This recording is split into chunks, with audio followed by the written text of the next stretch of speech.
Woi, Berjalan tuh pakai mata. Kamu lihat gak? Sekali lagi mencapai ku padai kamu aku siapa? Halo, perkenalkan nama saya Muhammad Faris Rizky. Kameranya kotor. Baik, nama saya Muhammad Faris Rizky, NIM saya 23102112121019.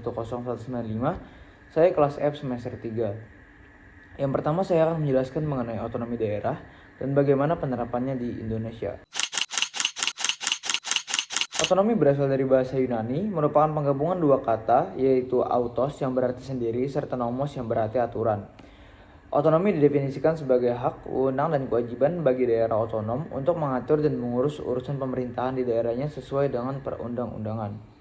Ada beberapa tujuan otonomi daerah seperti untuk meningkatkan pelayanan umum kepada masyarakat secara maksimal dan langsung. Lalu tujuan berikutnya meningkatkan kesejahteraan masyarakat dan meningkatkan daya saing daerah. Pemerintah daerah memiliki hak penuh untuk mengelola rumah tangga daerah. Diharapkan dapat terciptanya pemerintahan yang efektif, efisien, dan responsif terhadap kebutuhan masyarakat. Penerapan otonomi daerah di Indonesia menggunakan asas desentralisasi, yaitu penyerahan urusan pemerintahan oleh pemerintah pusat kepada daerah otonom berdasarkan asas otonomi. Selanjutnya nomor 2, prinsip pembagian kewenangan antara pemerintah pusat dan daerah berdasarkan Undang-Undang Nomor 23 Tahun 2014 ada 3 poin. Berdasarkan bab 1, pasal 1 nomor 8, 9, dan 10, desentralisasi. Desentralisasi sendiri adalah penyerahan urusan pemerintahan oleh pemerintah pusat kepada daerah otonom berdasarkan asas otonomi. Dekonsentrasi.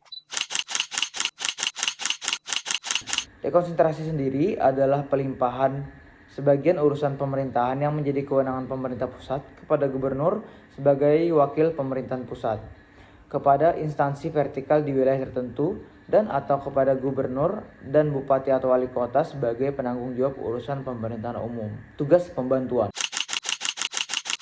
Tugas pembantuan sendiri adalah penugasan dari pemerintah pusat kepada daerah otonom untuk melaksanakan sebagian urusan pemerintahan yang menjadi kewenangan pemerintah pusat atau dari pemerintah daerah provinsi kepada daerah kabupaten kota untuk melaksanakan sebagian urusan pemerintahan yang menjadi kewenangan daerah provinsi. Selanjutnya nomor 3, ada beberapa tantangan yang timbul dalam pelaksanaan otonomi daerah.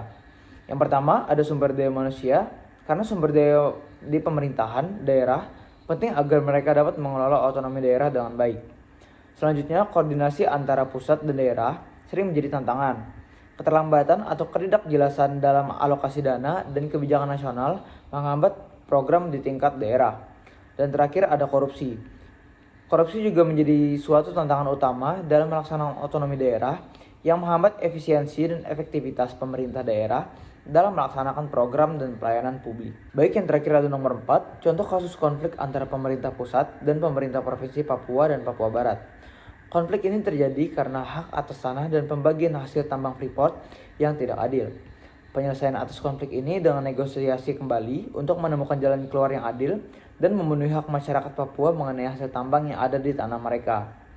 Itu saja yang dapat saya sampaikan. Jika ada kekurangan saya minta maaf, dan jika ada kelebihannya tidak usah dikembalikan karena saya orangnya ikhlas. Wassalamualaikum warahmatullahi wabarakatuh.